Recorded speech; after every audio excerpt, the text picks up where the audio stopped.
Kalau kamu rutin cek HIV berarti kamu berganti-ganti pasangan dong. Lebih tepatnya biar aware aja.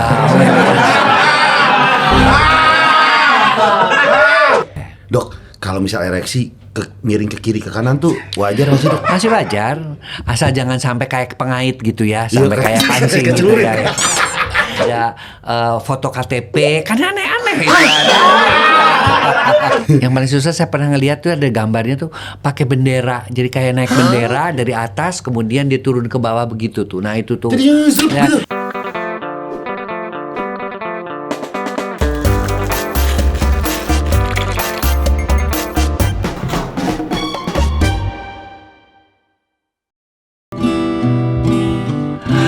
If I stay here just a little bit longer, if I stay here, won't you listen to my heart?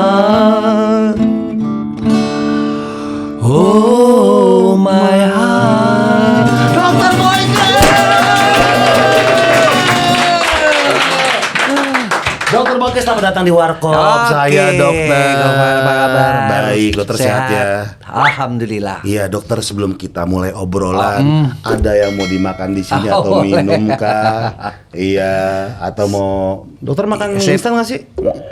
Sesekali. Sesekali. Ya. Oke, atau mau minum aja, Dok? Boleh minum aja oke. nanti. Dokter Minum mau teh apa? juga, teh aja. Teh aja ya. Oke, dibikinin teh langsung berarti ya. Teh aja. Teh berarti nggak pakai gula? Nggak pakai. Oke, teh nggak pakai gula berarti ya. Oh, kalau saya ini aja Apa? deh, always kopi hitam, Dok. Biasa saya kopi hitam sama kembang 7 rupa sama ayam cemani. Itu sih mau ngepet itu. Iya. Salah satu nih yang bikin kita akhirnya memilih lagu Rod Stewart. Ya. Dokter Boyke zaman SMA suka banget dengan Rod Stewart. Iya, karena penampilannya tuh ada urakan sedikit, rambutnya kan panjang, nggak pernah jigrak, nggak pernah disisir, terus pakaiannya juga, baju-bajunya juga nggak yang, ya kan zaman dulu tuh masih ada zaman kayak hipis-hipis gitu, jadi kental. dia agak Nyeleneh. tidak nyeleneh ya, Iya. out of the stream ya, Iya. jadi nah, aku suka kayak gitu dan dia apa adanya gitu, nggak berusaha untuk tampil keren, jaim-jaim tuh nggak. Itu gitu Rod Stewart ya. Ya, Rod Dan Stewart. suara juga berkarakter. Sampai sekarang juga masih suaranya masih bagus. Iya, bahkan kalau nggak salah ya, Ikang Fauzi tuh sangat mengidolakan Rod Stewart sampai suara tuh pengen dibikin serak-serak kayak gitu.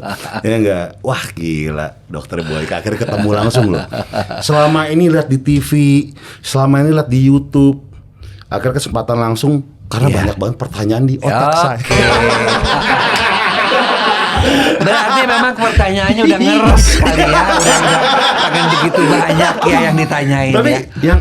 yang saya suka, Dok, sama Dokter Boyke, apapun pertanyaan yang sifatnya dalam tanda kutip ngeres, selalu ada jawaban ilmiahnya dari dokter. Itu yang gue suka. Alhamdulillah ya, karena belajarnya memang cuma di seputar itu ya, gimana nggak ilmiah. Iyalah, sampai nulis berapa buku, Dok? 9 ya? 8-9 buku ya. Gokil. Pertama kali nulis tuh tahun berapa, Dok? Itu kira-kira tahun 1990-an. 90 lulus dari sebagai Dokter Objin ya, 90. Kemudian buku yang pertama kali itu Rahasia Pasien Misteri Dokter. Itu sebenarnya adalah tulisan dikumpulin waktu itu oleh Harian Suara Karya dibikin buku. Itu pengalaman-pengalaman selama di puskesmas Pas Lampung Selatan. Oh, pertama kali sebagai praktek di dokter situ. umum. Iya. Kemudian bikin lagi bukunya ketika sebagai dokter kandungan WKS yang kedua sebagai dokter spesialis di Masamba Luwu, Sulawesi Selatan. Oke, itu dengan ambil spesialis berarti, Dok? Ya, udah jadi spesialis, nulis yang buku yang kedua, ketiga dan seterusnya. Ya, berarti sekarang udah 8-9 buku lah. Gokil. Dan gue yakin banget ya dari semua perjalanan Dokter Boyke, gue yakin banget lagi banyak ketemu kasus-kasus yang kayak kok gini ya. Banyak banget soalnya kita ngomongin fetish. Oke, mungkin bisa jelasin, Dok. Fetish itu apa sih orang-orang? Jadi dia fetish itu seseorang yang terangsang pada benda-benda yang non seksual. Oke. Ya, kayak misalnya kan tertarik sama popok. ya kan? Dia terangsang kalau ngelihat popok, nyium dulu popok baru dia bisa ereksi. Nah misalnya gitu kan? Ada tuh, Dok? Iya. Atau yang lebih gila lagi kan ada yang kasus itu yang ngelihat biawak baru bisa ereksi. Itu kan hal yang menurut saya itu adalah sesuatu yang sangat ekstrim.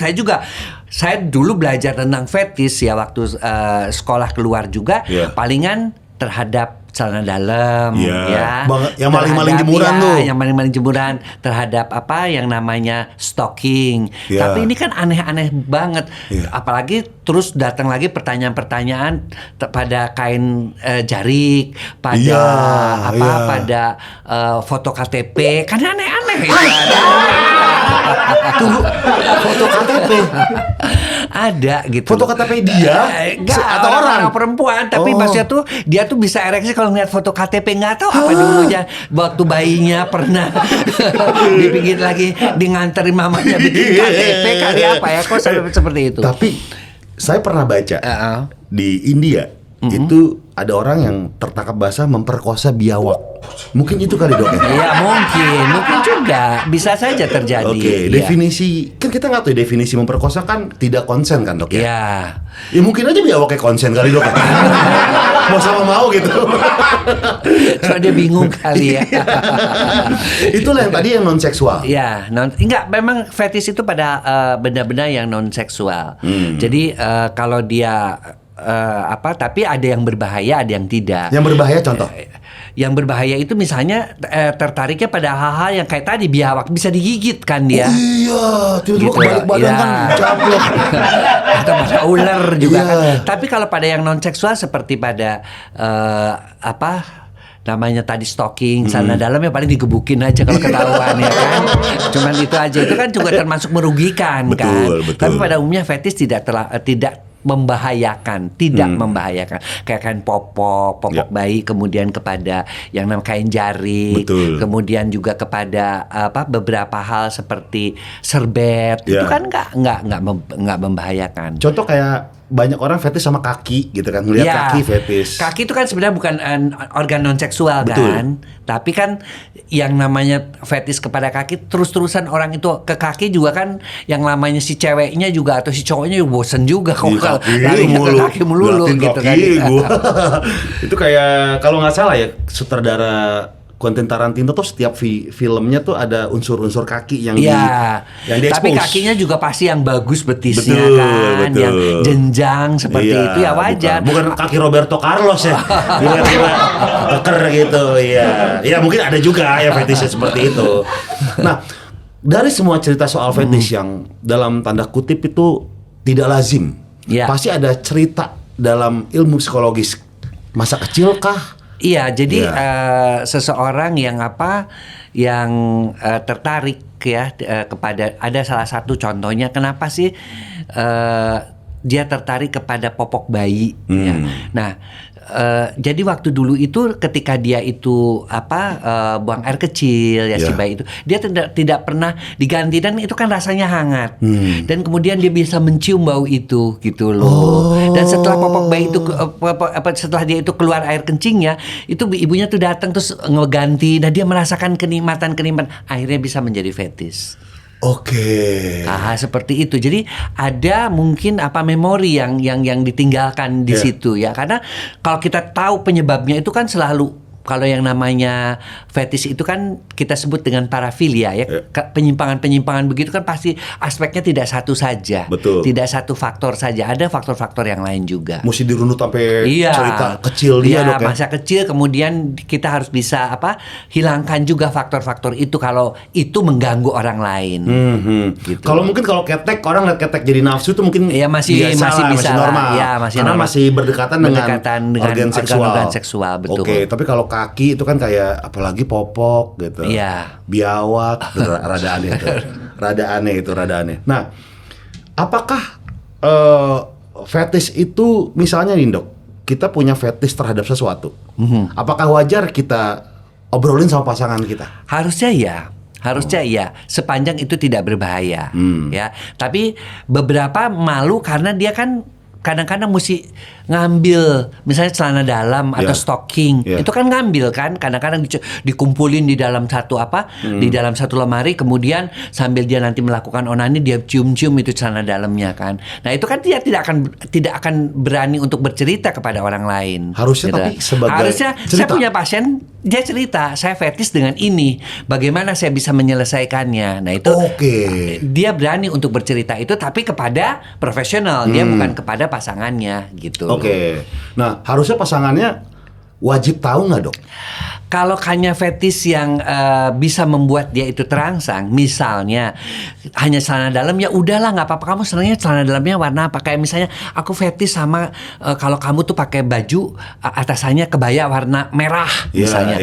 Oke aja gitu loh. Kasih tahu. Jadi si wanita itu ketika dia mau melakukan hubungan seks dengan si laki-laki itu dia pakai kebaya merah, dan itu oke aja. Sepanjang itu masih dalam batas, dalam tanda kutip ya, tidak membahayakan. Iya, dikomunikasikan gitu. Kalau fantasi. Sayang, aku mau kamu pakai baju hansip. Itu ada, itu bukan fetis, itu namanya permainan sandiwara. Cosplay gitu ya. Cosplay. Ada yang pakai baju suster kan udah lazim. Biasa. Sayang, aku pengen kamu pakai baju suster terus ngesot berdarah-darah ya. Terus ngomong ya itu mulai aneh itu. Kalau kayak gitu. Ada, tapi itu biasanya kalau yang pakai baju-baju yang aneh-aneh sampai pakai baju pocong kan ada juga gitu loh. Bener. Mungkin dari kecil dia ngelihat film-film seperti itu, akhirnya terpengaruh juga kepada pikirannya, bisa aja seperti itu. Iya, gara-gara Susana kali ya. Setan tapi cakep gitu kali, Dok ya. Jadi kayak mungkin ya. Cuma kalau kita lihat runtut satu demi satu, biasanya pendalaman itu juga diperlukan gitu. Waktu yang dilakukan untuk wawancara juga banyak sekali. Nggak cukup sehari. Nggak cukup satu kali konsultasi. Dia mesti beberapa kali konsultasi. Dan biasanya kalau udah mengarahnya kepada yang bizar, ya ke arah yang kelainan jiwa berat, kita kirim ke psikiater. Berarti kita ada sesi biar ngobrol enak dulu. Ngobrol enak dulu, terus ini sih kayaknya mesti diselesaikan dengan ahli jiwa. Biar ngobrol enak, ngeteh dulu aja dong. Iya, boleh. Ini teh buat dokter. Makasih, Gofar. Iya, sama-sama, Dok. Satu nih, Dok, yang saya nggak tahu ya, saya bisa dibilang sesalkan adalah dari dulu mungkin seperti kebanyakan anak-anak di umuran seperti saya nih, Dok, tidak mendapatkan pendidikan seks dari orang tua. Akhirnya kita mencari tahu sendiri. Gitu. Oh, rasanya ini gimana ya? Kita nggak tahu bahayanya apa. Kayak mencari tahu sendiri aja lewat bokep. Lewat apa? Saya pernah tuh diem-diem beli bokep di Glodok, ngumpulin duit. Pas sampai kan masih zamannya Laserdisc, VCD gitu. Pas sampai tikus endang. Wah, ditipu gua. Covernya doang. Dalamnya itu banyak tuh, Dok, kayak gitu. Jadi intinya tuh kita mencari tahu sendiri, Dok. Iya, dan kebutuhan untuk itu kan besar sekali. Karena kan mereka umur-umur masih muda, apalagi umur-umur yang namanya pubertas, itu kan membutuhkan pengetahuan dan pengen tahu, pengen nyoba dan sebagainya. Nah, salahnya karena tidak mendapatkan pendidikan seks, jadi nyarinya ke hal-hal yang seperti itu, gitu loh. Dan itu dianggap sebagai pendidikan seks. Nah, itu salah sekali. Ya, karena pendidikan seks itu, makanya ketika saya mengatakan kepada orang-orang, ayo perlu pemberian pendidikan seks, mereka langsung berpikirnya, nanti anak gue diajarin sama Dr. Boyke bagaimana cara berciuman, bagaimana posisi variasi, posisi helikopter. Ya enggak, itu beda banget. Aku bilang itu beda. Itu artinya adalah pendidikan pranikah. Beda dengan pendidikan seks. Kalau pendidikan seks kan intinya saja bagaimana kita mengajarkan kepada orang, ya, supaya dia bisa menjaga kesehatan reproduksinya, dia juga bisa menjaga kesehatan reproduksinya, sehingga dua-duanya selamat kesehatan reproduksinya. Sesimpel mungkin ngajarin anak kecil, anak kita gitu ya, kecil gitu, yang kayak kalau ada orang asing nggak boleh nyentuh badan. Private is private, ya kayak gitu. Artinya tuh apa ya? Mereka tuh diajarkan bahwa mereka harus menghargai badannya sendiri gitu loh. Jangan sampai orang tuh berani menyentuh, karena banyak sekali hal-hal ketika dibiarkan orang asing itu menyentuh, kemudian orangnya diam ya, kemudian dia itu menganggap ini kan pamannya. Nah, akhirnya apa? terjadilah pemerkosaan, terjadilah yang namanya boleh dikatakan pedofilia dan seterusnya dan seterusnya. Dan kebanyakan kasus tuh dari keluarga sendiri dok ya? Dari anggota keluarga sendiri yang anggota terdekat. keluarga sendiri. Yang Betul. terdekat karena mengetahui karakter si anak kecil. Iya. Nah itulah pentingnya. Jadi hal paling basic kita harus ajarkan tuh dari seperti umur berapa dok? Ketika dia bertanya, termasuk juga anak-anak tuh nggak boleh dikasih nama. Kan suka dikasih nempel-nempel, kita dia dipanggil, karena dia tahu kan. Tapi kan si anak nggak ngerti. Oh dia kok tahu nama saya? Dateng, ini om ini saudaranya ini, kamu namanya ini kan? Padahal dia baca dari sini. Nah itu juga banyak kasus-kasus seperti itu. Oke. Nah ini buat mungkin yang udah menjadi orang tua tapi kayak masih dalam tanda kutip ragu-ragu atau malu untuk ngobrol seks sama anaknya ya. Ketika anak bertanya, kenapa sih saya nggak boleh ngelihat film adegan dewasa? Kita harus jawab apa dok? Kita bilang bahwa kamu umurnya tidak pantas untuk melihat itu. Karena apa? Nanti pada waktunya juga kamu akan tahu. Setiap orang juga punya waktunya sendiri-sendiri. Misalnya anak kecil yang umurnya aku pengen dandan misalnya kan. Itu enggak, kamu masih belum boleh untuk atau aku pengen nyupir mobil. Kan susah. Itu nggak boleh kan? Itu ada waktunya, ada SIM-nya. Demikian juga gitu sama ketika anak itu pengen nonton adegan dewasa. Kecuali kalau anak itu film-filmnya SMP tapi tetap BO, bimbingan orang tua. Oke. Gitu loh. Karena BO-nya bimbingan orang tua ya guys. BO ya. Suka mikir aneh nih dong. Iya. Dan oke, pertanyaan. Mama, papa, dari mana datangnya bayi? Datangnya dari bayi. Kamu pernah lihat nggak kalau ada kucing misalnya kawin, kasih lihat ada cicak. Nanti dari cicak itu bertelur. Kucing itu nanti sebentar lagi melahirkan. Nah dengan cara-cara seperti itu biasanya si anak bisa mengerti. Ya tapi jangan dibohongin. Oh karena mama kebanyakan makan buah, misalnya itu kan bohong tuh kan. Atau misalnya karena minum es dan sebagainya. Itu udah salah itu. Bilang aja bahwa itu kamu pengen tahu nggak kenapa kamu ada, misalnya kasih gambar papa dulunya dia menikah. Nah lihat tuh kan dipestain. Nah setelah itu kelahir kamu. Bahwa anak itu nanti akan ngejar-ngejar nggak apa-apa, tapi paling tidak anak tuh tahu, oh ternyata kalau mau punya anak tuh harus menikah dulu. Itu sudah tertanam gitu. Dan nggak boleh bohong loh ya, nggak boleh bohong. Dari mana datang ke saya papa? Dari mystery box nih. Bisa dari mystery box. Karena pernah juga ya, misalnya anak-anak dikasih tahu ini apa, ini sebenarnya itu misfi, tapi dibilangnya dompet. Akhirnya saya ngambil apa coba? Koin dimasukkan oleh anak kecil itu ke dalam dompet, ke dalam vagina. Oh, karena dompet. Artinya apa? Sekali kita berbohong, anak itu karena anak itu kan polos, dia tahu dompet ya untuk naruh uang, apa dia masukkan ke situ gitu loh. Benda-benda tersebut. Jadi jangan jujur, nggak ada pendidikan yang kelebihan. Kalau kita ngasih tahu misalnya proses melahirkan pada anak kelas 4 SD, nanti anak-anak itu kan nanti dia takut menikah, enggak. Dia lama-lama dia mengerti gitu loh. Lebih baik kita memberikan kelebihan daripada sama sekali kita nggak memberikan pendidikan. Oke. Gitu. Itu paling penting adalah jangan bohong dulu, kasih fakta, tapi dengan cara yang sesuai umurnya. Oke, itu penting tuh karena nggak pernah mendapatkan pendidikan itu dok dari orang tua. Dari orang tua. Akhirnya kita mencari sendiri. Iya, tapi kita juga nggak bisa nyalain orang tua. Karena orang tua juga nggak dapat pendidikan juga dari orang tuanya. Ini, nah makanya sekarang kan banyak yang informasi udah semakin cepat, baik. Ya, dan saya juga bikin beberapa buku juga adalah tujuannya adalah mereka pelan-pelan mengerti gitu loh. Karena masyarakat kita tuh yang masih menganggap seks itu sesuatu hal yang tabu.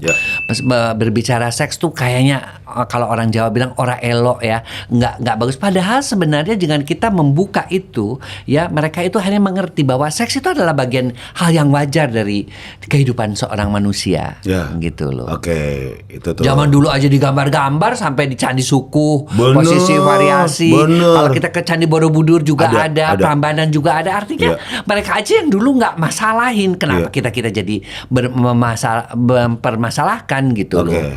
Itulah jangan dipasalahin. Banyak informasi yang memang harusnya kita dapatkan di era yang terbuka dok ya. Betul. Nggak usah malu-malu lagi dok.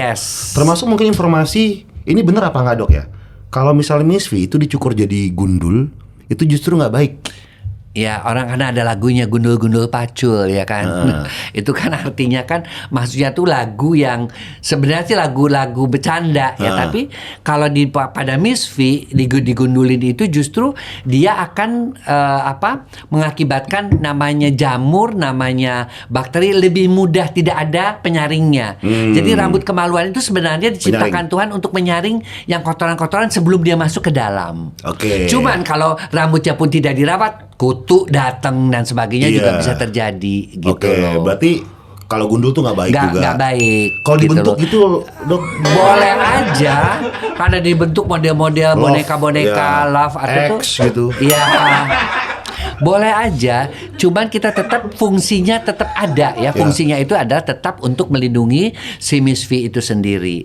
Dan juga yang namanya daerah di situ itu, karena daerah di situ itu lembab ya nggak bisa juga dikasih yang namanya bedak dan sebagainya. Kan banyak juga yang seperti itu kan. Anak-anak kecil ketika dia habis mandi, habis pipis, masih bayi, dikasih bedak di situnya biar kering. Betul. Nah, bedak itu lama-lama masuk ke dalam Miss V, kemudian dia menempel di indung telur. Akhirnya anak bayi wanita itu ketika dewasa menderita kista ovarium. Jadi ada tumor ovarium. Jadi hal-hal yang kelihatannya kebiasaan, tapi kalau kita teliti ke dalam, kenapa kena kista? Kemungkinan saya pernah melakukan pertanyaan juga waktu itu. Operasi kista anak umur 14 tahun. Saya tanya sama ibunya. 14 tahun? 14 tahun udah kena kista kan? Udah besar lagi dan dia sakit. Kita operasi, saya tanya sama ibunya. Dulu waktu kecil suka, iya dok, kita memang biasa abis mandi kita kasih bedak di situ. Bedak bayi. Nah itulah akibatnya. Jadi ya punya anak itu juga buat wanita-wanita ini yang khususnya Gen Z dan sebagainya itu harus banyak belajar lah. Benar. Bagaimana menjaga kesehatan, khususnya kesehatan organ-organ intimnya dari si anak itu sendiri, menjaganya bagaimana, membersihkannya bagaimana juga dia sebagai seorang ibu mengajarkan kalau anak itu sudah mulai pubertas menggunakan pembalut jangan sampai terbalik dan sebagainya. Iya. Nah, ini ngomongin Miss V nih dok, bener nggak? Katanya kita nggak boleh pakai sembarangan sabun ya. Kalau mau cuci pakai air aja, takutnya pH-nya nggak imbang. Sebenarnya pakai sabun gitu. Boleh ya? Boleh ya. Karena bagaimanapun juga daerah di situ kan butuh antiseptik juga untuk membunuh jamur atau virus atau bakteri yang akan masuk ke sana. Tapi tentunya kalaupun mau menggunakan produk yang gampang, karena kan kalau zaman dulu kan kita mesti 7 lembar daun sirih direbus, kemudian itu kan ribet banget kan. Bisa menggunakan itu ya, tapi ya tentunya karena kita tahu sekarang bahwa pH Miss V itu sifatnya adalah asam ya, kita buat pH-nya sekitar 4-5 sehingga ketika dipakai juga aman. Oke. Ini menarik nih dok. Jadi yang tadi sempat saya bilang kan, saya tuh akhirnya mencari sendiri. Pada akhirnya tuh semakin besar sampai sekarang tuh saya mulai udah lama sebenarnya udah mulai aware sama kesehatan. Jadi dulu di sosial media tuh saya selalu dengan tidak sadar selalu mengkampanyekan soal yang namanya rutin untuk cek HIV gitu. Jadi itu tuh banyak berarti kalau kamu rutin cek HIV berarti kamu berganti-ganti pasangan dong. Lebih tepatnya biar aware aja.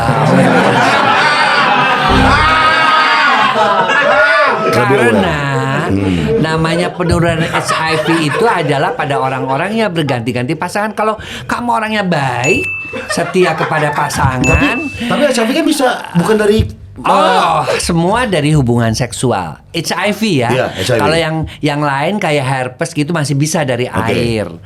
Chlamydia masih bisa dari air atau toilet. Masih bisa.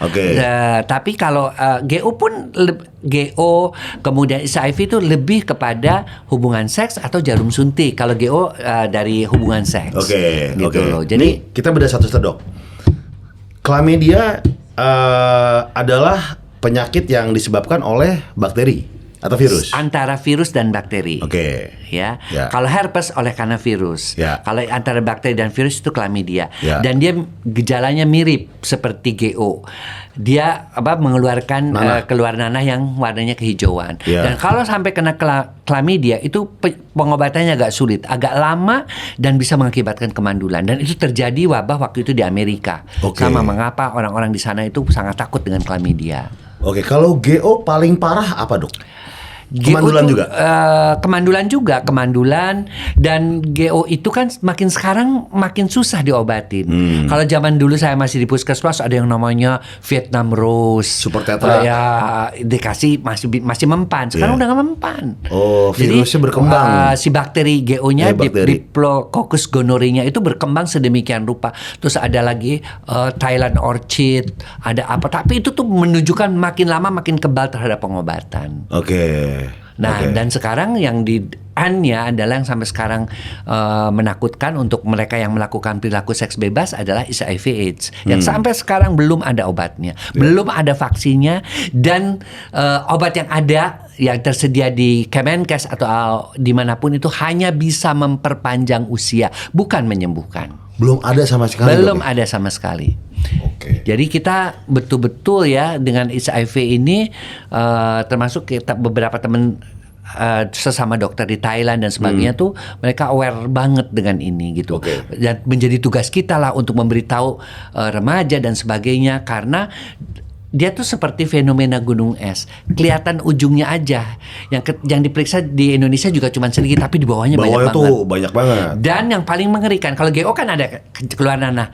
Kalau HIV dia tidak ada gejala apa-apa, tapi bisa menularkan.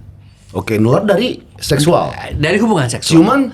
Ciuman bisa, tapi 0,5%. Oke, kalau berdarah kali ya, Dok ya? Iya, Gusinya ada atau gusia berdarah, ada sariawan dan sebagainya. Oke. Tapi yang mengerikan itu adalah bahwa dia itu baru ada gejala tuh setelah 5 tahun atau 10 tahun ketika orang itu sudah mau meninggal.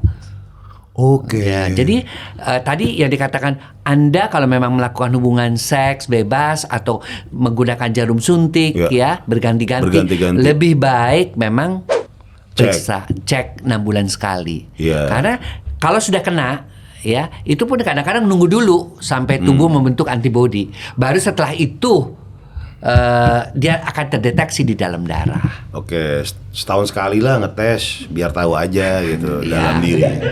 Ya kalau memang merasa dirinya, merasa dirinya kayak medical check up aja, Dok. Jadi setahun sekali gitu. Saya aja kalau mau meminta ini mereka melakukan pemeriksaan HIV, saya mesti minta surat izin dulu. Karena itu adalah hak pasien.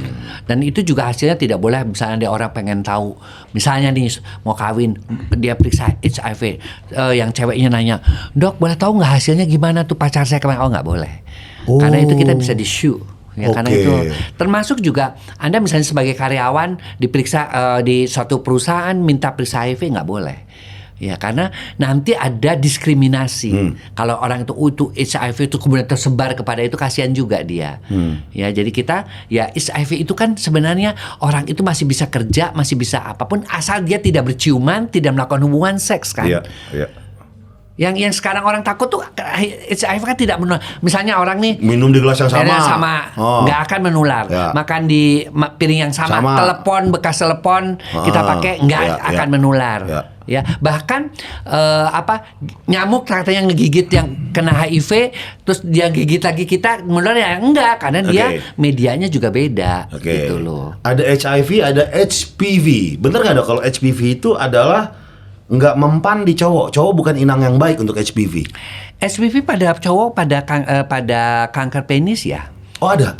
Jadi kalau itu kayak prostat bukan? Bukan, penis dia. Jadi sekarang nih kita memberikan vaksinasi kanker bukan hanya pada wanita. Kalau wanita kan ada bisa untuk cervix, bisa untuk vagina, bisa untuk vulva ya. Tapi pada pria juga bisa untuk anus, bisa untuk penis dan juga bisa untuk testis. Jadi sekarang tuh ya artinya terutama juga yang kita takut adalah kutil kemaluan. Kutil kemaluan tuh lagi banyak. Iya, banyak banget. Banyak banget, dan itu bisa dicegah dengan vaksinasi.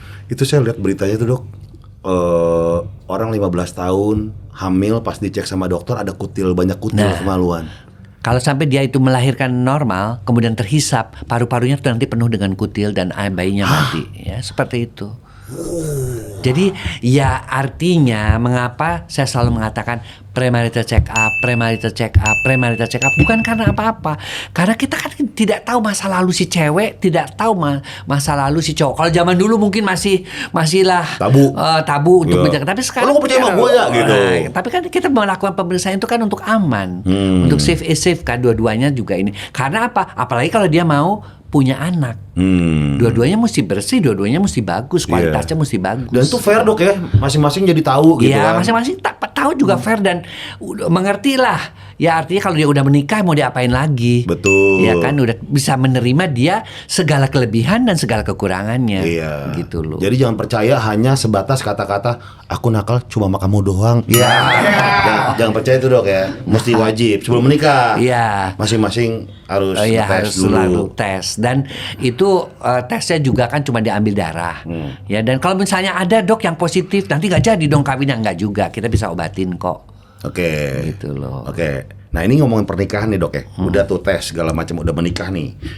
Biasanya cerita dari teman-teman saya. Jadi gini dok. Di usia sekarang, saya sekarang 42 dok. Kita udah mulai ngumpul lagi nih dok. Sama teman-teman dok. Iya. Ada dua hal. Pertama, anaknya udah pada gede. Iya. Yang kedua adalah udah pada cerai. Ya itu sih enggak lah, kalau udah pada cerai jangan dijadikan bahwa teman-teman jangan ngikutin lagi, ada duda semuanya. Enggak ya, maksudnya udah punya waktu lagi gitu. Itu makanya aku bingung, kenapa sih mereka itu sekarang tuh dengan mudah melakukan perceraian? Nah itu dok. Itu yang saya selalu, karena mereka selalu berharap terlalu banyak kepada pasangannya. Mereka tidak pernah menyadari bahwa mereka itu tidak menikah dengan pangeran, tidak menikah dengan bidadari.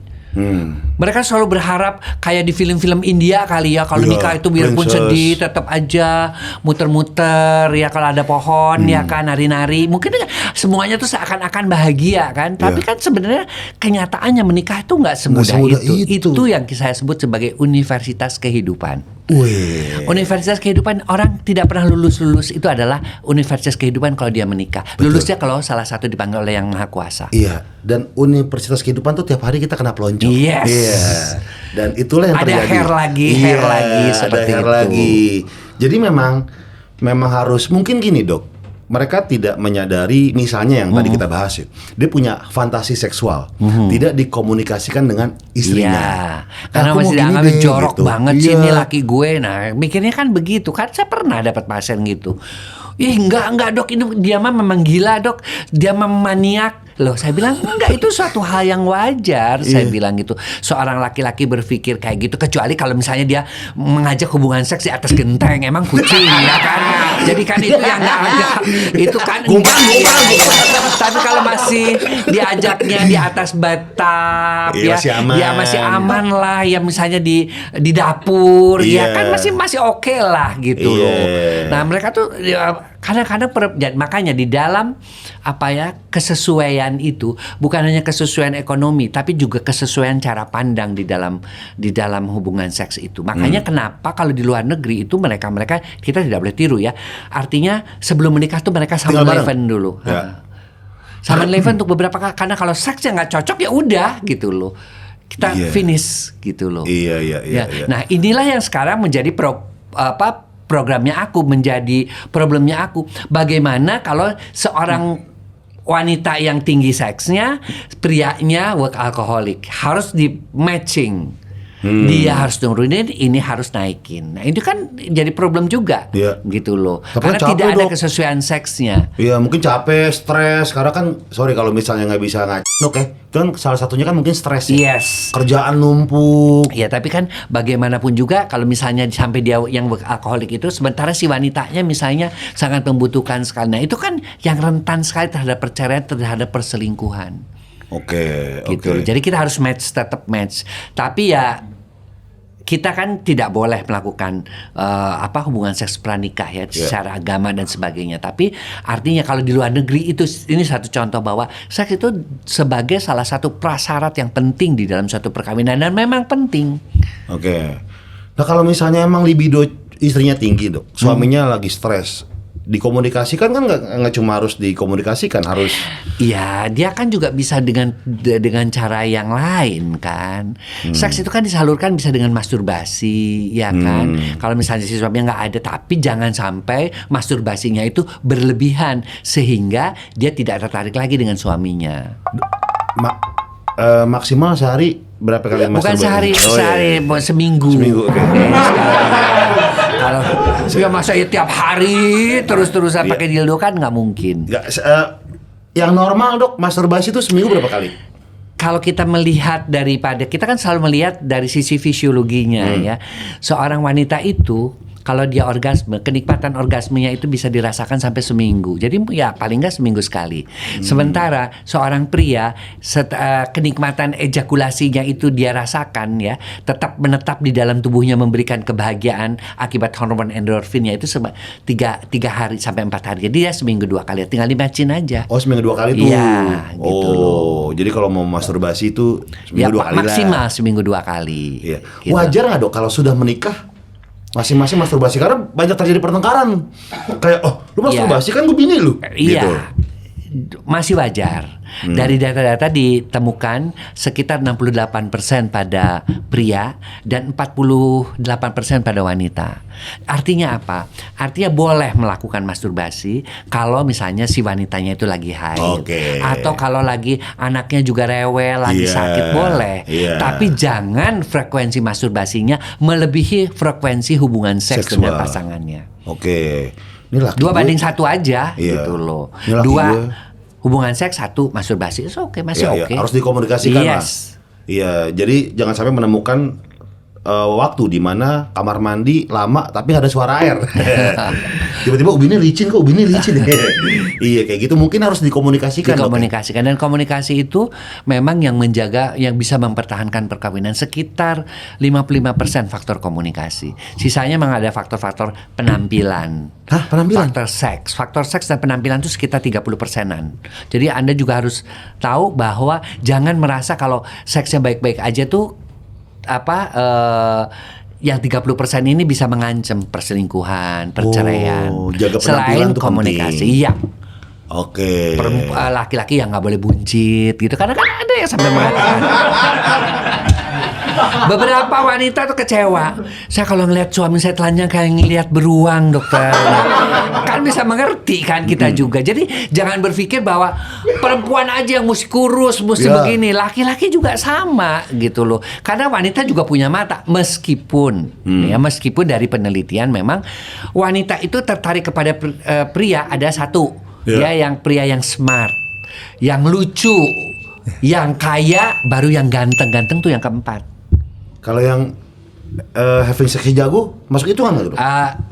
Itu kan ketemu dulu baru dia having sex dong, baru Iya, ketemu iya, dulu. bener juga. Tapi dia sukanya tuh yang pertama tuh justru yang fun. Itu penelitian dia udah dilakukan di Inggris, di Perancis. Jadi perempuan tuh bisa tertarik kepada orang-orang yang bikin seneng gitu, bikin suasana itu gembira, lucu dibilangnya. Oke.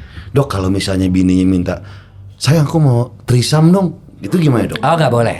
Nggak boleh, dok? Nggak boleh secara apapun juga itu mulai mengatakan bahwa itu adalah suatu penyimpangan seksual. Penyimpangan seksual sama dengan orgi juga yang beramai-ramai, gitu ya, ya? itu sama. Kita masukkan itu ke dalam penyimpangan seksual. Karena apa? Karena fantasinya yang berlebihan gitu loh. Ya, dan satu itu, yang kedua, resiko penyakit kelamin itu juga HIV/AIDS itu akan makin menyebar lebih banyak lagi pada orang-orang yang melakukan bukan dengan istrinya. Jadi ada tambahan threesome, foursome atau orgi, itu semua bisa mengakibatkan HIV/AIDS. Oke. Jadi bertiga nggak boleh? Nggak boleh. Berempat nggak boleh? Berlima? Boleh nggak? Nggak boleh. Aja tuh kayak bertiga nggak boleh, masih berlima. Udah aja nih mereka.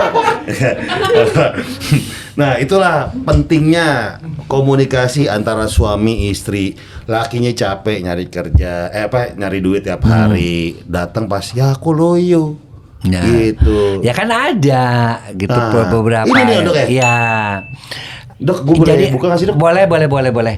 Aku tuh membuat ini juga ya, pemelakasannya karena apa? Pertama horn tuh kan tanduk ya. Iya. Tanduk tuh kan keras kan. Iya, Nah, begini. jadi gitu kan. Apalagi cula ya, kayak cula gitu. Tapi kan Jangan sampai rusak dong, bercabang. jadi ya memang kita bikin Oke. ya. Mulanya sih ini memang untuk pria ya, pria yang tadi itu capek, apalagi yang muda-muda sekarang. Ya, yang muda-muda sekarang tuh kan kadang-kadang kerjanya juga betul-betul sampai malam. Ya, jadi kita memang khususkan ini. Dia ada ginsengnya untuk stamina, ada vitamin C-nya, ya. Kemudian juga ada coklatnya sendiri itu sudah merupakan afrodisia kalau zaman dulu. Coba deh, kalau lagi Valentine's Day, coklat itu kan bagian dari romantis ya. Nah, itu juga membantu untuk mengeluarkan fenilalanin, merilekskan. Jadi si laki-laki itu juga lebih santai, ya. Nah, tapi ini juga bisa diminum oleh perempuan. Jadi kan mereka suka nanya, kok dokter cuma bikinnya buat laki aja? Oke, perempuannya mana? Yang perempuannya mana? Bisa Itu buat apa? Menaikkan libido? Untuk menaikkan libido, dan si perempuan juga menjadi lebih rileks ketika melayani pasangannya. Oh, lebih becek. Nah, nggak becek, rugi. Kalau becek rugi dia si laki-lakinya. Jadi dia nggak becek, tapi dia lebih mudah terangsang. Oh, lebih mudah terangsang. Yes. Libido lah ya. Ya. Dok, nyoba boleh nggak sih? Boleh, dicobain aja, enak kok. Coba dong. Coklat. Baunya sih coklat nih. Nih. Nah, nih ada maksimal nggak minum berapa? Satu cukup satu hari, atau beberapa jam sebelum hubungan, 2 jam 3 jam sebelum hubungan. Seminggu tuh harus sekali. Kalau mau dipakai tiap hari sebagai penjaga stamina juga boleh, nggak gitu? jadi masalah. Kan orang-orang minum, daripada kamu membeli kopi yang nggak jelas atau coklat yang nggak jelas, mendingan ini yang udah jelas bisa menjaga stamina pria maupun wanita itu sendiri. Wah, Dok bagi sebungkus ya? Nggak boleh. Buat di sebiji harga sekardus harga berapa, Dok? Saya kalau mengenai harga tidak begitu hafal ya, tapi kandungan? kita mesti kandungan sih tahu ya. Ada coklatnya, ada ginsengnya, kemudian ada cordycepsnya. Cordyceps itu jamur.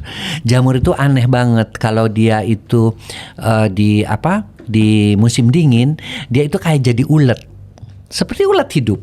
Tapi kalau musim panas dia jadi jamur. Berkembang gitu? Iya.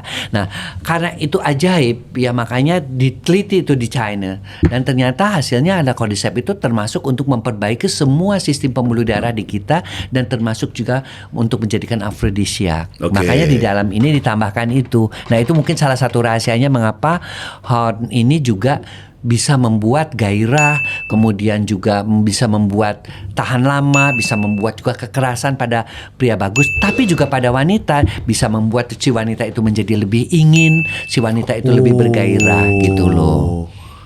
Dok, nyebabin ketagihan nggak? Kalau nggak ini, kalau minum ini nggak ereksi gitu? Hampir semua yang kita produk itu kan herbal. Herbal itu tidak mengakibatkan ketagihan. Herbal itu hanya merupakan suplemen aja gitu loh. Kayak kita makan sesuatu, coklat, vitamin, vitamin gitu loh. Nggak bikin ketagihan. Nah, ini sebenarnya apa nih, Dok nih? Overdose. Nah, kalau kita lihat ini, kenapa sih dokter sampai membuat overdose itu kan parfum ya? Parfum? Iya, parfum. Loh, apa hubungannya Dokter Boyke dengan parfum nih? Jadi gini, kadang-kadang kan orang itu kalau mau berhubungan seks tuh kan si laki-laki juga mesti membuat dong si wanitanya itu bergairah kepada laki-laki tersebut kan. Nah itu yang fresh ya, yang warna. Saya suka banget yang ini yang warna biru ini, karena dia itu kayak laki-lakinya tuh habis mandi gitu loh, seger banget. Nah, kenapa? Karena saya tambahkan di situ feromon. Feromon itu adalah zat yang bisa membuat si wanita itu tertarik. Nah, feromon itu berasal dari mana? Berasal dari buah-buahan. Dan didapat dari mana? Kalau kijang laki-laki itu kijang kotak pakai kapsul itu. kijang binatang ya. Itu dia kalau dia lagi birahi dia mengeluarkan feromon sehingga wanita-wanitanya pada datang. Demikian juga dimasukkan di situ. Tapi ini dari buah-buahan. Jadi si pria kalau dia menggunakan parfum ini, si wanitanya tuh melihatnya tuh jadi lebih gimana ya?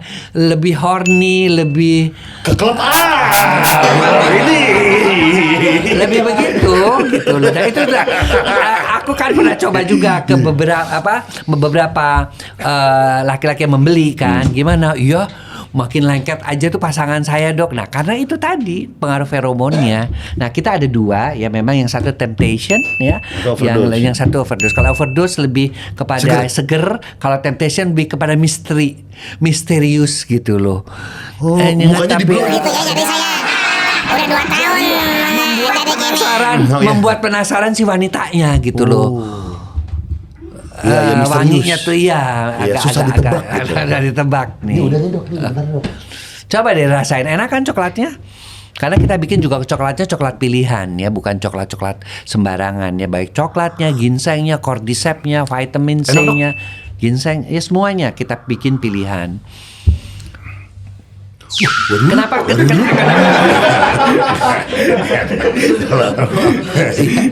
udah langsung lo begini terus kan bisa. Cek WhatsApp ah. Itu ya yang namanya coklat itu memang kita bikin kan tadinya kita juga kenapa dokter nggak bikin kopi itu beberapa orang lambungnya suka nggak kuat ya. Gitu ya itu banyak lah. Sementara coklat ini kan juga jarang ya, artinya orang berpikiran. Ditambah lagi si coklat ini juga adalah fenilalaninnya yang bisa membuat orang tuh lebih rileks, sehingga ketika kita melakukan hubungan seks dengan rileks, itu yang namanya hormon endorfinnya tuh keluarnya lebih banyak dan kepuasannya dicapai lebih baik lagi.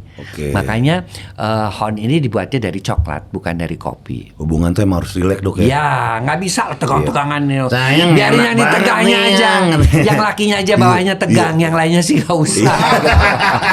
Itu penting tuh. Ya itu. Penting. Nah ini sebelahnya apa nih Dok nih? Tisu Yang satu laki. lagi. Jadi gini. Ya. Dok, itu buka. Itu orang selalu bilang tisu itu ya tisu sulap ya yang bisa bikin baal. Enggak. Kita bikin enggak itu.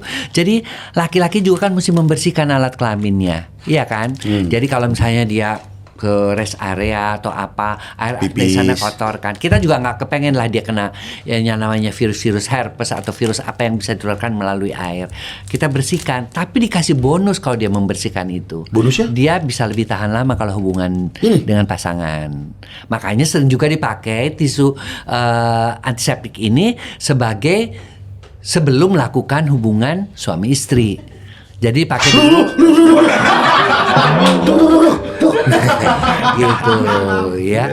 Jadi dia pakai sejam sebelumnya, boleh dicuci ya atau dilap saja. Kemudian dia menjadi lebih tahan lama. Ya, dia tidak kebas ya, karena dia bukan terbuat dari lidokain, dari zat-zat kimia, dia terbuat dari ametis, yaitu semacam tumbuh-tumbuhan yang bisa membuat dia lebih tahan lama. Ini jadi kita lebih alami. Ya, semua herbal.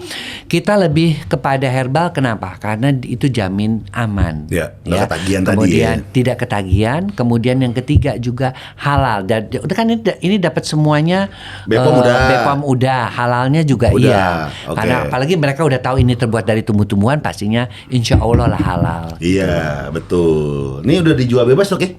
Sudah dijual bebas di online, ada kok di mau di Shopee, mau di Tokopedia, itu semua ada. Ya. Dan kita membuat ini semua tuh untuk apa? Untuk yang muda-muda itu lebih harmonis lah sama pasangan. Jangan alasannya karena capek nggak mau melakukan hubungan seks. Sudahlah, nanti sebelum pulang dari kantor dia suruh sekretarisnya bikin dulu dong kamu coklat, saya mau pulang gitu loh. Kan seneng kan? Atau istri bininya juga sama. Kalau dia mau minum juga sama, dia bisa melayaninya dengan baik gitu loh. Karena sekali lagi seks penyebab 30%, seks dan penampilan 30-35%. Gangguan keharmonisan, perceraian, perselingkuhan itu sebabnya dari sana. Jadi kita bikin supaya mereka-mereka itu juga kembali harmonis lagi. Iya, pasangan muda, masa loyo. Apalagi yang tua juga. Karena ini Dok, biasanya pernikahan tuh lama. Kayak banyak yang bilang, lu udah 5 tahun, 10 tahun nikah mah lu gak mikirin seks. Salah tuh Dok ya? Salah. Seks itu ekspresi cinta yang paling tinggi. Jadi seks itu fungsinya 3. prokreasi, mendapatkan keturunan, rekreasi yang paling gampang cuma tinggal matiin lampu atau bikin remang-remang aja kan Bener. seks. Iya. Yang ketiga adalah ekspresi cinta yang paling tinggi. Jadi kita ngomong cinta tapi kita nggak pakai seks itu nggak sampai tertinggi. Tuh. Ya kecuali Kalau kalau nikah ya. ada yang sakit ya. Iya. Nah tuh misalnya sakit ya udah dioperasi dan sebagainya, oke lah. Tapi tetap ekspresi cinta yang paling tinggi itu adanya di seks gitu. Oke. Jadi kalau mau 10-20 tahun pernikahan tetap Yes, seks harus dijaga ya. tetap harus dijaga. Dan itu cara menjaganya apa? Pertama ya tetap pola hidup sehat. Pola hidup sehat tuh harus ya pola makan, pola tidur, pola olahraga, manajemen stres. Itu 4 itu Pak. Wajib. Kemudian tambahkan di dalam hubungan suami istri itu ya memang produk-produk yang kita buat untuk keharmonisan. Yeah. Produk-produk itu apa? Usahakan produk itu dari herbal. Kenapa mesti herbal? Karena itu tidak berbahaya. Ya, Oke. kalau produk-produk kimia kenapa? Itu bisa mengganggu ginjal. Oke. Jadi kita bikin produk herbal, kemudian juga halal. Karena halal apa itu penting juga Iya. gitu loh ya. Kemudian yang satu lagi yang jelas harus ada BPOM-nya. Ya, itu penting tuh. Kalau BPOM bukan apa-apa. Kalau BPOM kan sudah di riset oleh mereka juga. Ada Kita labnya. sendiri ya hasil labnya juga seperti apa Iya. gitu loh.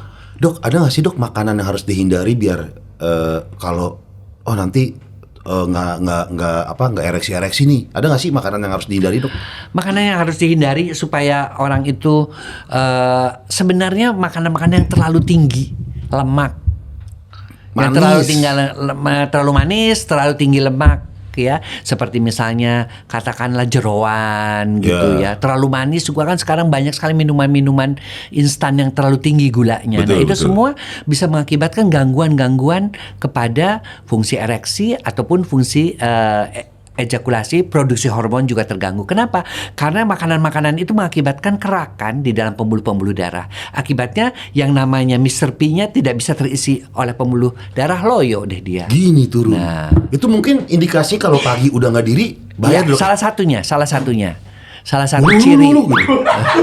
Ya karena salah satu pria itu kalau dia bangun tidur yang satunya nggak bangun, itu dia harus sudah mulai berpikir ada apa. Nah biasanya akan diperiksa gulanya tinggi, karena kan kolesterolnya tinggi, asam uratnya tinggi, trigliseridnya tinggi. Itu biasanya kaitan atau tekanan darahnya juga tinggi. Oke, pokoknya tinggi-tinggi itu dok ya. Nah, yang tinggi-tinggi itu, nah itu kan mesti diobatin tuh. Jangan yang namanya gangguan fungsi seksual itu makin lama diobatin itu makin parah, makin lama sembuhnya. Oke. Jadi ketika sudah ada terganggu itu langsung. Pernah kan ada pasien udah berapa lama? Udah setahun lah, ilah. Lama Masa banget. sampai setahun? Emang cuma dipakai kencing doang itu yang namanya penisnya kan enggak kan? Jadi tetap harus punya fungsi. Salah satunya fungsinya adalah fungsi seksual. Oke, makanya tuh yang tinggi-tinggi dihindari lah. Ya, Dok, lemak, gorengan, santan, Oh, iya. garam tinggi juga sip. jangan terlalu sering lah, sesekali Iya, boleh. sesekali boleh. Dok, kalau misal ereksi miring ke kiri ke kanan tuh wajar nggak sih dok? Masih wajar, asal jangan sampai kayak pengait gitu ya, sampai Iya, kayak pancing kayak gitu celurit. ya. itu udah nggak benar.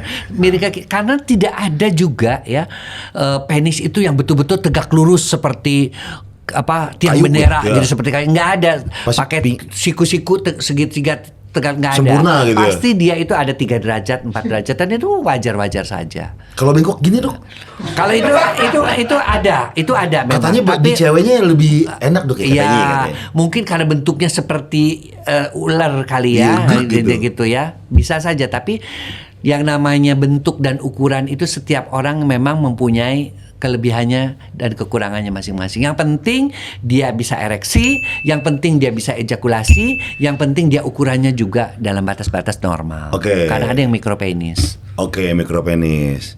Jadi ada suka dok penis yang di pangkalnya tuh ditambahin implan. Nah, itu saya paling nggak setuju.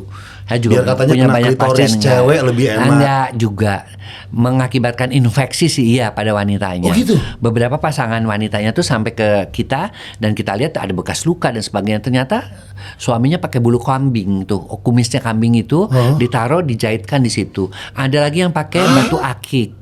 Ada lagi yang pakai macam-macam lah, tasbih, biji tasbih. Iya, Jadi bisa iya, ngegelinding. Saya bilang lo bisa gelinding lu mau main apa? Main roller coaster apa? Aku bilang digelinding digelinding-gelindingin kayak Iya. begitu. Katanya biar ceweknya bisa mengeong kucing kan, cewek kamu bilang.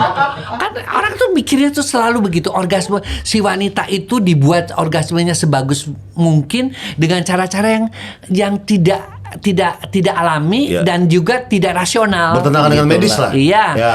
Karena bagaimanapun juga untuk bisa membuat si wanita itu orgasme, satu, si wanita tuh harus merasa nyaman dulu sama Ya, laki-lakinya. Ya. Kedua, kalau dia udah cinta, dia udah merasa nyaman, gampang membuat si wanita itu orgasme kok. Jadi nggak pura pakai alat-alat tambahan segala macem ya kan, sampai dan laki-laki itu selalu menganggap bahwa untuk itu dia perlu ya pergi ke dukun kemana untuk Iya. bisa membesarkan dan sebagainya. Nggak ada guna. Oh, yang gede-gedean itu? Iya, nggak ada guna. Iya, gede-gede juga kalau kayak pisang Ambon dodol begitu ngapain Iya, ya kan? loyo, Iya, loyo iya, gitu kan. benar. Nggak ada guna. Yang penting itu adalah dari sikap si ceweknya itu sendiri. Oke. Saya ada beberapa orang yang melakukan, mungkin dia dioperasi dan sebagainya pengen gede, si wanitanya malah kesakitan. Iya. Malah kesakitan dan akhirnya malas untuk melakukan hubungan seks. Dia coba lagi dengan orang lain malah kesakitan juga. Jadi udahlah, Ngapain? terima aja apa yang diberikan Tuhan kepada kita. Yang penting di dalam hubungan seksual itu si wanita merasa nyaman dan yang si pria juga dia merasa percaya diri. Oke. Karena banyak pria-pria sekarang tuh yang nggak percaya diri dengan ya tadi ya mungkin karena stres dan sebagainya. Ukurannya nggak Ya, jadi nggak ereksi. Ukuran itu yang penting itu tebel ya, rada tebel. Tebelnya gitu loh. diameter berapa tuh dok normalnya? Tebalnya sih bisa sekitar berapa 3 inci ya, 7,5 senti dan atau 5 inci juga 2,5 inci juga nggak apa-apa. Yang penting tebal tuh artinya bisa masuk ya ke dalam Vagina. mislinya. Ya. Kalau panjang tapi kecil kayak cistik itu kan nggak bagus lah ya. Sedotan gitu kan. Iya. Ngaduk doang.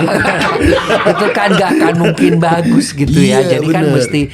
mesti yang bagus gitu loh. Ya. Ukurannya juga mesti seimbang. Itu sih hasil penelitian ya dari beberapa wanita, penelitian di Inggris ya, itu dapat bahwa para wanita lebih menyukai yang pendek dan Tapi kekar. Ya. Oh, berurat gitu dok ya. Dibanding dengan kutilang kurus tinggi langsing. Panjang tapi segini ngapain? iya. Tapi kalau Indonesia tuh panjangnya batas berapa sih dok? Kalau Normalnya? anak Indonesia itu normalnya antara 12-14 Oke. pada saat ereksi. Gitu loh. Itunya 7 lah kalau lingkarannya. Ya, 7 cm. Dan itu wajar, masih bagus. Indonesia masih termasuk ya tidak ada beberapa penelitian sih menunjukkan meskipun orang-orang Asia itu kecil tapi Indonesia tidak termasuk yang terkecil. Betul. Yes. Kita kan Indonesia. Iya. Jadi tapi intinya semua adalah kenyamanan dulu dok. Kenyamanan Ya, dulu. Si wanita itu kenyamanan. mesti berbuat nyaman. Dan tidak selalu, jangan sekali-kali ya kalau mau hubungan seks. Lu dapat berapa kali nanya-nanya begitu tuh paling nggak sopan tuh. Oh, gitu? Gua 2, 3 emangnya pertandingan antara Persib sama Persebaya apa pakai 2-0 3-0. Tapi bukan Nggak kita, bisa. jadi kita tahu. Oh, Nggak bisa. Itu kan itu bukan pertandingan. Kita itu mesti menikmati seks itu adalah perjalanannya sendiri. Perjalanannya kayak kita naik ke puncak gunung. Oh, ada ritual, orgasme, ya. ada danau, ada pohon cemara, ada jembatan, ada air terjun. Itu yang kita nikmati. Perjalanan yang dinikmati akhirnya sampai ke puncak orgasme, atau kalaupun nggak orgasme ya sudah gitu loh. Ini sih berapa kali lu dapat, berapa kali nanya-nanya kayak begitu, kayaknya nggak apa ya, nggak worth it juga gitu loh. tapi boleh nggak dok? Misalnya kita bilang ke pasangan kita, kamu kalau misalnya mau orgasme bilang. Nah, itu boleh. Boleh? Itu Jadi boleh. kita tahu Jadi kita titik tahu mana. kapan Iya. ya. Tapi sebenarnya kita juga harus sudah mulai tahu ya, kalau udah dengan Iya. pasangan kita udah cukup lama, kita bisa tahu, oh dia sudah mulai nih vaginanya mulai menjepit. Oh sudah mulai ada kejang nih sedikit. Berarti dia sebentar lagi akan ke peak kepada orgasme. Oke, itu nggak apa-apa. Nggak apa-apa. Kalau nanya tuh boleh. Nah, soal fake orgasm, itu kan sering banget tuh dilakukan hanya untuk for the sake nyenengin pasangan. Iya. Iya. Tapi nanti si wanitanya juga akan menderita. Iya. Saya punya pasien beberapa yang begitu. Selama ini saya nggak pernah orgasme. Saya selama ini fake orgasm. Dan dia juga menderita akhirnya. Menderita karena apa? Dia juga jadi pusing kan. Wanita tuh kalau nggak orgasme juga pusing. Iya kan? Ada anak kecil dicubit. ada kucing ditendang karena dia nggak dapat gitu loh. Endorfin nggak keluar. Jadi yang keluar apa? Adalah hormon-hormon yang mengakibatkan pembuluh darahnya juga menyempit, ya. Hormon-hormon kayak hormon-hormon hormon yang mengakibatkan juga tekanan darahnya menjadi tinggi. Nah, hormon-hormon seperti itu bukan oksitosin. Kalau oksitosin hormon cinta. Karena kalau endorfin kan kita happy, Dok, ya. Yang kita harapkan kan hormon endorfin yang keluar, gitu loh. Jadi kalau fake orgasm juga ngapain, Dok, ya? Iya, fake orgasm itu hormonnya norepinefrin. Nama hormonnya itu. Mengakibatkan jadi sempit pembuluh darahnya dan jadi kitanya juga emosionalnya juga menjadi gampang marah. Nah, yang kita takutkan, jadi kalau kita lihat orang-orang ini, hobinya cuma makan, hobinya belanja, hobinya gitu, biasanya tuh wanita-wanita itu nggak dapat orgasme dari karena menyalurkannya di tempat yang lain. Si prianya. Dia mencari happy-nya di tempat lain. Dengan makan, dengan belanja. Sama dengan pria-pria yang kerjanya di kantor marah-marah melulu, kemudian kerjanya dendam sama anak buah, itu biasanya ejakulasi dini. Jadi kamu kalau nanti ada atasan kayak gitu, cepet nih. Hedi. Jadi dalam kehidupan sehari-hari pun kita bisa menilai gitu orang dengan cara begini, dia udah pasti begini, dia pasti disfungsi ereksi. Karena kita tahu ya, ekspresi daripada orang itu sehari-hari di luar itu juga mencerminkan kehidupan seks dia bahagia apa enggak. Kalau kehidupan seks dia nggak bahagia, ya seperti itulah. Dia jadi ada amarah yang terpendam yang diungkapkan bisa melalui belanja atau head speech di sosmed. Bisa juga seperti itu. Jadi meluapkannya itu dengan caranya dia pokoknya gitu. ada cara keluar untuk meluapkan, untuk mengekspresikan yang dia nggak dapat. Nah, ketika pasangan itu berkomunikasi gitu soal variasi seks, apakah anal seks itu dibolehkan? Nggak boleh. Karena anal seks itu tidak dibuat oleh Tuhan untuk hubungan seks.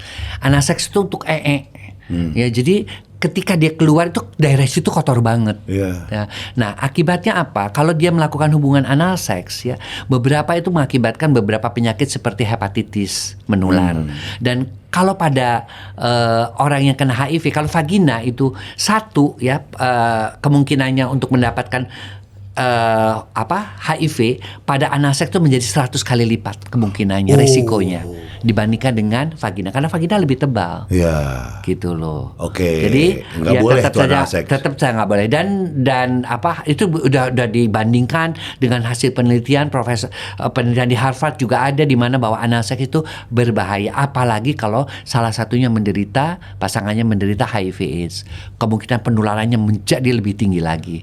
Makanya mengapa di awal-awal HIV/AIDS itu ditemukan justru pada orang-orang yang homoseksual, orang-orang yang melakukan hubungan seks melalui anus. Sehingga dulu dianggap bahwa penyakit HIV itu mah penyakitnya homo, penyakitnya gay, padahal enggak.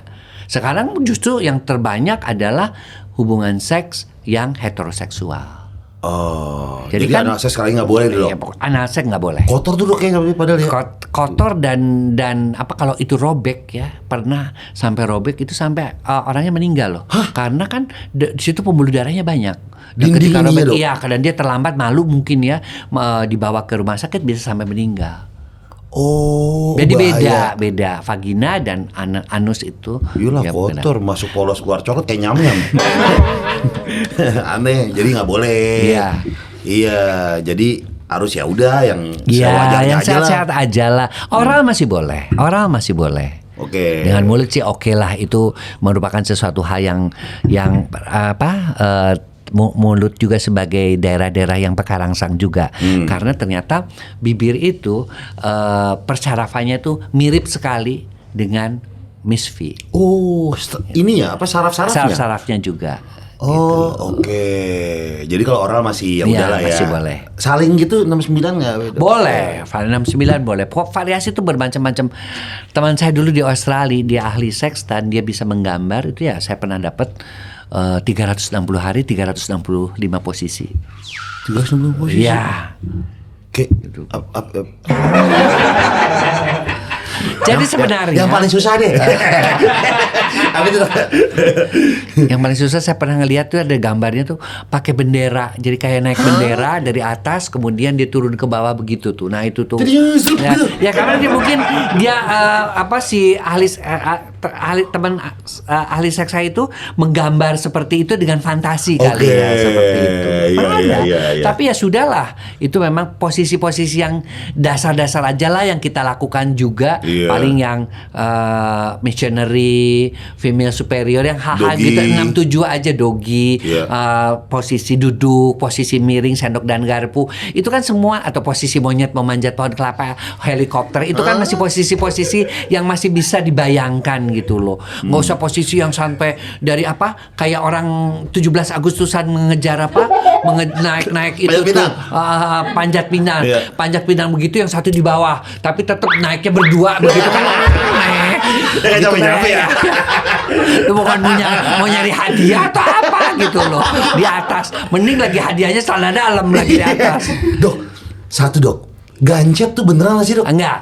Saya pernah diminta tuh main film judulnya itu Gancet. Saya bilang itu kamu menipu. Saya bilang akhirnya nggak jadi itu Jadi diproduksi. yang kalau misalnya si cewek dan cowok berhubungan terus ngunci gitu dalam, kayak itu nggak anjing gitu. mungkin, nggak mungkin. Itu sama sekali tidak mungkin karena ketika pria itu sudah tidak ereksi lagi, apalagi dikejar-kejar Iya, sama iya. orang, ada obor segala macam, itu otomatis ereksinya lemes, Oh, vaginanya juga lemas dan akhirnya terbuka gitu loh. Jadi gancet itu dulu itu ternyata hanya dipakai untuk menakut-nakuti orang-orang zaman dulu itu karena mereka itu melakukan hubungan seksnya di kuburan. Oh. Dan karena melakukan hubungan seks di kuburan dibilang kalau kamu hubungan seks di kuburan itu bisa terjadi kan dulu belum ada tuh Ya. yang namanya hotel dan sebagainya zaman kampung zaman dulu. Nah bisa terjadi gancet karena di situ ada setan gitu. Tapi sebenarnya secara alami nggak bisa. Secara terjadi gancet. ilmiah tuh nggak ada bisa. gancet dong. Nggak ada.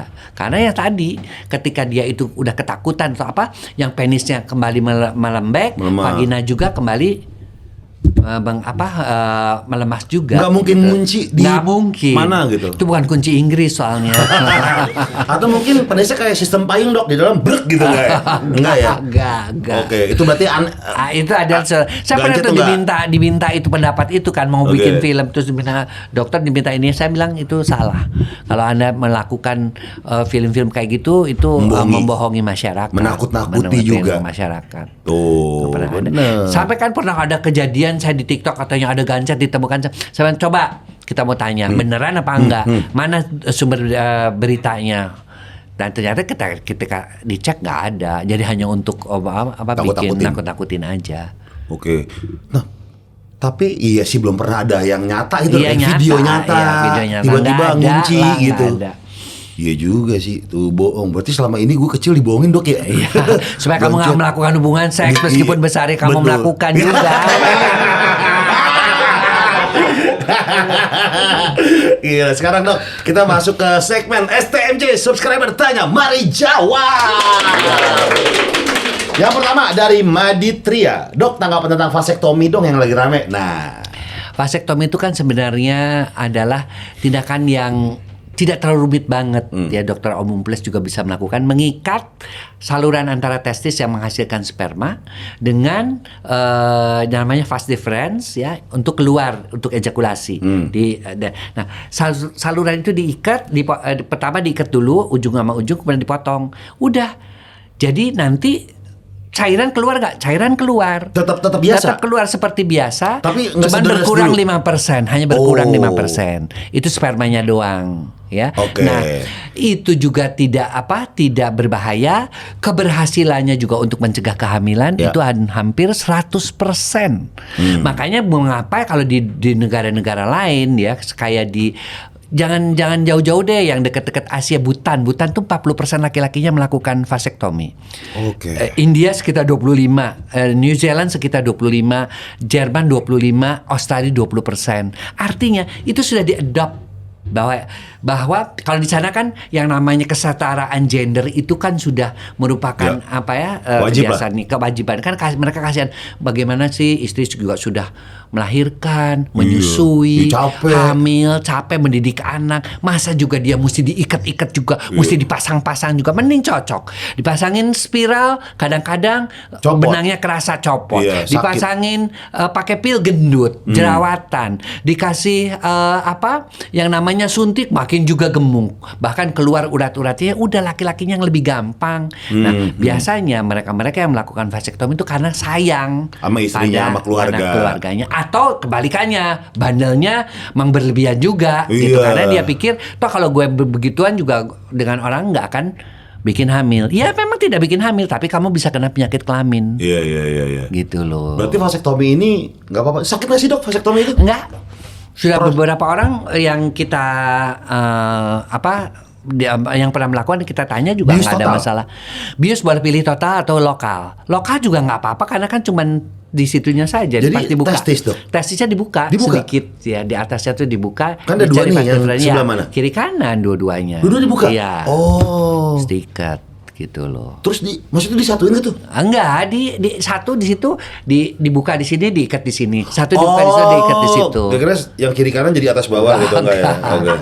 Oke. Dan itu keperkasaan tidak berkurang. Cairan hanya berkurang 5%. Dan dia juga lalu kalau misalnya pengen punya anak lagi tiba-tiba, ya kita juga memang menganjurkan kalau Anda memang sudah cukup merasa punya anak, lakukan. Kalau belum punya anak, pilih pakai cara yang lain. Tapi kalaupun sampai terpaksa dilakukan bisa, cuman nggak kembali 100%. Zaman saya dulu hanya 30%. Disambung tuh bisa punya kemungkinan punya anak dari 10 orang itu cuma 3. Tapi sekarang dengan metodologi baru, mungkin pakai cincin dan sebagainya bisa sampai 60%. Oke, semakin beriringan teknologi lah ya. Iya, beriringan dengan teknologi. Cuma bedanya 5% tuh daya muncratnya lebih lemah. Sama, tidak ada perbedaan. Hanya isinya saja. Satu akuarium ada ikannya, spermanya itu ikan, yang satu nggak ada, air doang. Oh, dok, gitu. Kalau squirting tuh bener gak sih dok? Squirting tuh yang cewek tuh? Ada. Tapi itu bukan cairan, itu adalah bukan. Itu adalah cairan semacam cairan kelenjar prostat yang tidak berkembang pada wanita yang akhirnya mengeluarkan cairan. Beda, bukan ke air kencing, bukan juga prostat, bukan juga cairan pembasahan vagina, lendir vagina bukan. Oke, jadi itu biasanya bisa squirting kalau orgasme dan orgasmenya pun harus orgasme yang the whole body orgasm. Klitoralnya kena, G-spotnya juga kena. Oke, tapi mungkin nggak kayak di film-film tuh yang terus itu memang dibuat berlebihan. Kan namanya film dikasih yang kita tahu tuh dikasih seperti pipa kecil gitu di dekat situnya, di dekat tempat tidurnya, kemudian di kurang gitu. Kelihatannya. Tapi kan buat pria itu rasanya nonton kayak gitu, gua pengen bisa juga seperti itu. Iya. Kayak patung Singapura ya. Itulah. Oke, berikutnya. Catur NVT, apa gaya khusus buat dapat anak cowok, dok? Nggak ada gaya. Jadi jangan salah. Nah, ini mitos juga. Dapat anak cowok gitu. Dapat anak cowok itu adalah kita harus tahu sperma cowoknya mesti dibanyakin di cowok itu, karena cewek itu sifatnya adalah netral. Sementara cowok itu ada sperma X, ada sperma Y. Kalau sperma X itu dia akan menghasilkan anak perempuan, spermanya itu lambat, suka dengan suasana asam. Sementara sperma yang cowok itu gesit, ya, suka dengan suasana basah. Caranya apa? Makanya di dalam pengaturan 3 bulan tuh saya sering mengatakan yang cowoknya kalau pengen punya anak cowok jadi macan makanannya, daging-dagingan. Yang ceweknya jadi kambing. Nah, kenapa harus jadi kambing? Karena kita akan mengharapkan dia, pertama, jumlah sperma yang cowoknya akan menjadi lebih banyak, yang I-nya. Yang kedua, kalau si cewek itu makan makanan yang sayur-sayuran, suasananya menjadi lebih basah, memudahkan terjadinya pembuahan untuk anak yang cowok. Oke. Kalau mau cewek kebalikan. Jadi dia yang cowoknya jadi kambing, yang ceweknya jadi macan. Suasananya asam. Nah, si sperma X Itu suka sekali dengan suasana asam. Kadang-kadang boleh dibantu dengan sedikit ditambahkan cuka dapur yang sedikit saja, setengah sendok dicampurkan dengan segelas air mineral, kemudian dicebokkan ke situ supaya suasananya lebih asam, boleh. Oh, kalau dua daging nggak ketemu tuh ya? Nggak ketemu. Kalau tetap 50%. Dengan teori ini pun hanya dapat paling tinggi 80%. Itu Profesor Steptoe dari Inggris yang waktu itu ngajarinnya seperti itu. Gitu. 80%. Lalu 20% sisanya adalah milik Tuhan. Itu kalau mau alami. Kalau mau dengan inseminasi bisa. Tapi tetap keberhasilan ya diambil. Atau bayi tabung diambil nih sperma yang cowok, ketemuin itu bisa. Oke. Gitu loh. Kalau surrogate mother itu apa, Dok? Surrogate mother itu adalah seseorang wanita yang meminjamkan rahim kepada pasangan. Jadi si cewek ini rahimnya udah diangkat, misalnya kena cancer. Nah, si cowoknya punya spermanya masih bagus gitu loh. Tapi kan si cewek ini masih punya indung telur yang bagus kan. Nah, diambil indung telurnya, diambil spermanya, ditemukan, kemudian ditaruh di cawan Petri, disuntikan kepada surrogate mother itu. Ya, relawan berarti. Relawan. Gitu loh. Oke, itu deal-dealannya kita bayar dia. Bayar dong, bayar. Kalau di luar negeri tuh kayak gitu tuh dianggap biasa. Misalnya kamu pengen ada website-nya, Dok, ya? Ya, pengen punya anak yang kayak CR, Cristiano Ronaldo. Itu ada bayarannya yang segini. Atau kayak Brad Pitt, bayarannya yang segini.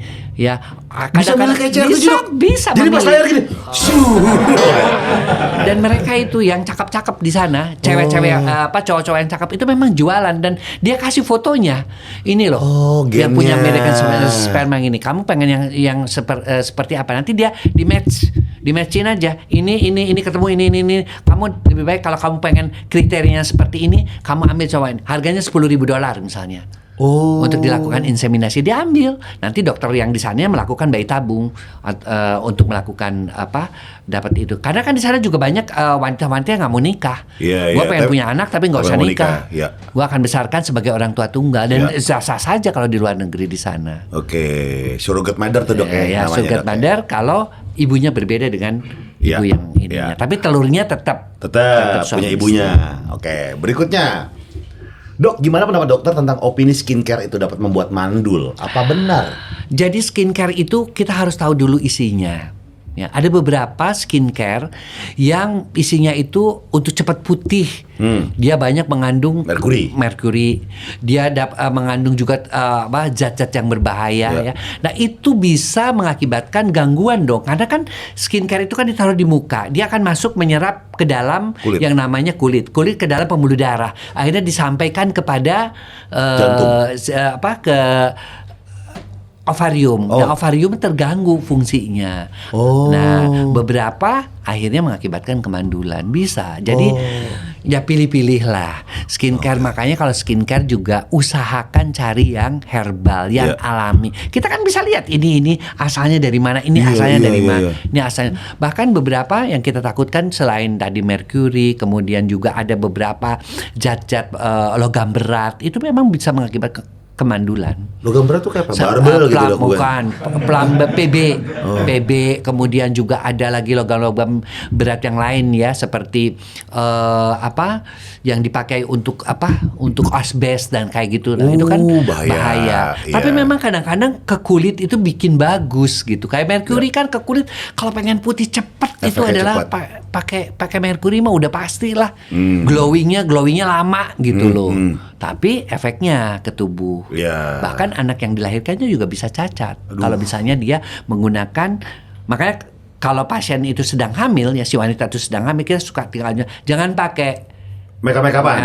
Kalau mau pakai, kamu cuman boleh pakai misalnya minyak zaitun ataupun virgin coconut oil untuk pelembabnya. Kamu bisa pakai sabun bayi. Udah.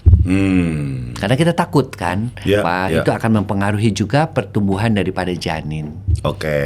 Nah itu tuh bayi-bayi lagi hamil emang lagi rentan, Dok ya? Lagi rentan-rentannya. Bahkan banyak tuh teman-teman saya tuh, banyak banget teman saya yang cowok berhenti karena istrinya melahirkan gitu. Jadi berhenti ngerokok. Dia berhenti ngerokok ya, tapi kan juga mesti dia itu nanti Di luar tetap aja dia ngerokok. Kalau di depan istrinya aja paling sering itu dia nggak ngerokok. Karena dia udah tahu nih, kalau istrinya hamil, kemudian dia menjadi perokok pasif si istrinya, anaknya tuh IUGR, intrauterine growth retardation, termasuk bisa stunting. Oh, bisa Banyak. stunting. Mengapa sih salah satu kenapa banyak sekali anak-anak Indonesia yang stunting selain faktor gizi adalah ayahnya merokok. Jadi kalau Anda kasihan sama anak, ingin punya anak yang lebih cerdas daripada ayah, jangan ngerokok, apalagi kalau istrinya lagi hamil. Stop aja udah. Stop aja. Di luar juga stop. Di luar juga stop. Karena kalau biasa di luar dia biasa merokok, dia juga bisa kan di rumah juga ikut ngerokok bisa juga. Gitu loh. Karena rokok itu kan kayak orang kecanduan juga sebenarnya. Iya. Kalau istrinya ngerokok justru juga nggak boleh ya. Istrinya lebih Bahaya lagi. lebih bahaya lagi. Karena banyak juga saya nangani juga wanita-wanita yang hamil tapi masih merokok. Saya bilang, kamu nggak kasihan sama bayinya. Iya. Kamu mau bayinya nanti kecil, intrauterine, atau kamu mau bayinya nanti mengalami cacat karena nikotin atau zat-zat yang di dalam rokok itu 300 zat dan 300 zatnya itu berbahaya semua. Oke. Gitu. Sama aja kamu kalau hamil nanti mau nggak aku nyalain motor, Ngisep kamu tuh ngisep knalpotnya.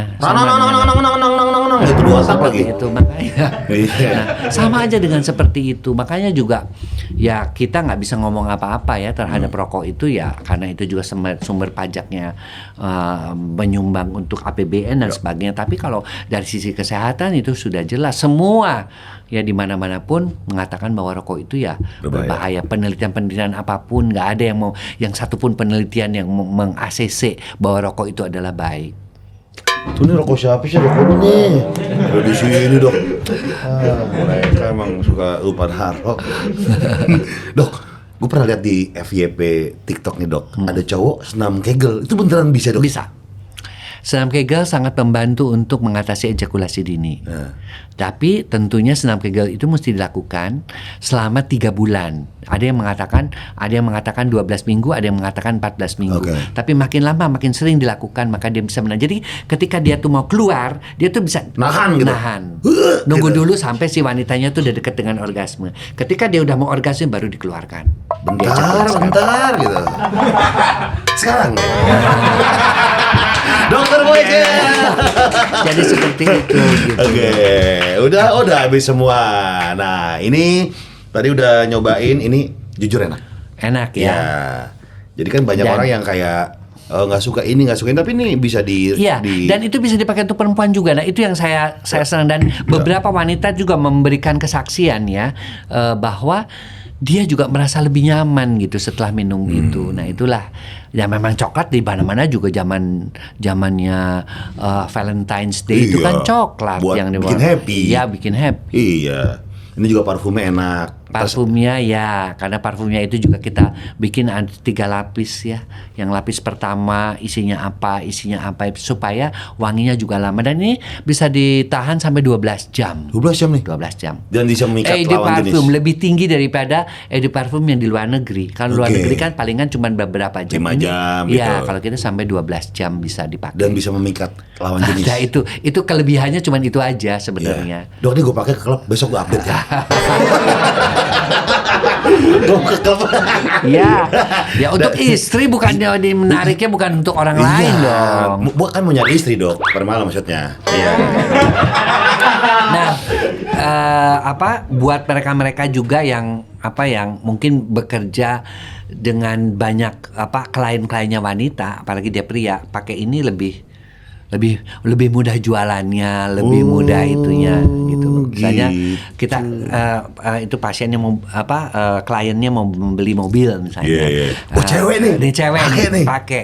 Itu biasanya lebih mudah, dia akan merasa tertarik gitu. Ntar ngubungin lagi gimana, boleh nggak, harganya nawar nggak, gitu. Jalan yuk gitu. Jangan lah. Enggak lah gitu. Buat lebih mudah aja, Lebih mudah nyaman. berkomunikasi. Nyaman. Ya. Dan ini tisu, sekali lagi tisu buat Kebersihan kebersihan. dengan bonus lebih tahan lama, itu aja. Oke, dipakai sebelum berhubungan. Yes. Oke. Setengah jam atau 1 jam sebelum hubungan. Toilet umum juga boleh dok ya? Boleh. Kalau justru ke toilet umum tuh paling bagus itu dibersihkan. Oke. Gitu loh. Terima kasih Dokter Boyka, tepuk tangan buat Dokter Sama-sama. Boyka. Nah, sekali lagi terima kasih Dokter Boyke dan teman-teman yang udah temenin gua untuk nongkrong di warung kopi. Sampai jumpa di episode berikutnya. Terima kasih juga. Iya, Yo. thank you dok, sama-sama. Nofar, Iya, sehat selalu. bye, sehat selalu.